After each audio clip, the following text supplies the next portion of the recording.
You're one of the artists, or? Well, I was going to do... Well, mine is about Bishop Potter visiting Blackwell's Island. And this was very special to me because it's a story about hope and faith and spirituality, and that being a source of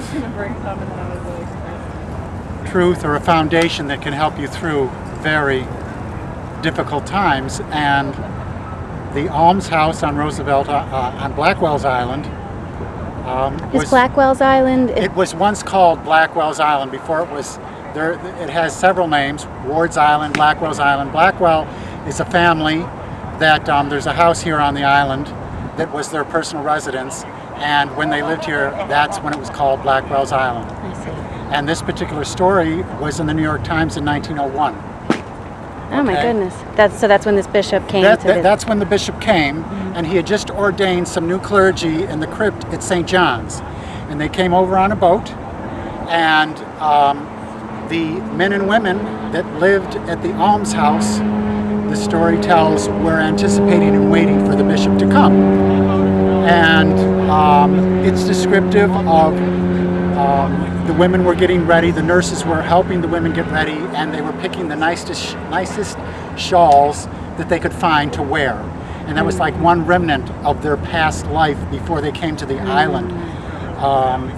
And another part of the story is during the service, the men sitting in the back, there was one man that sang, this tenor that sang out, and the journalist that wrote the story likened him to an opera singer who sang different songs and so forth. So that really stuck me because I'm a cantor in church. Okay. So I could relate to that.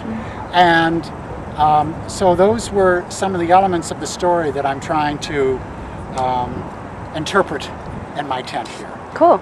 Okay. So what's in there? I don't want to keep you from setting up too much, but just...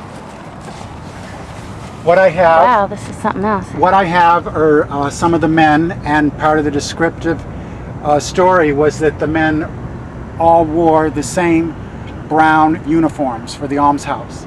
And I have the women with, and I wanted to emphasize the colored shawls.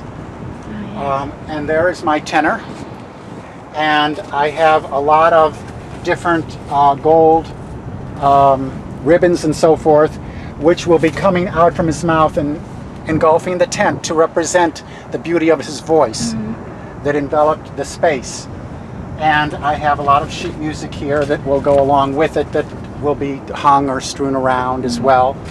And that's the main bulk of the story. Cool, that's awesome. Okay. And just like a little more about yourself. What church are you in that you're a cantor at? Oh, well, I'm the director of therapeutic recreation here at Kohler Goldwater Hospital. And I cantor at St. Cyril and St. Methodius Church in Deer Park on Long Island, where I live.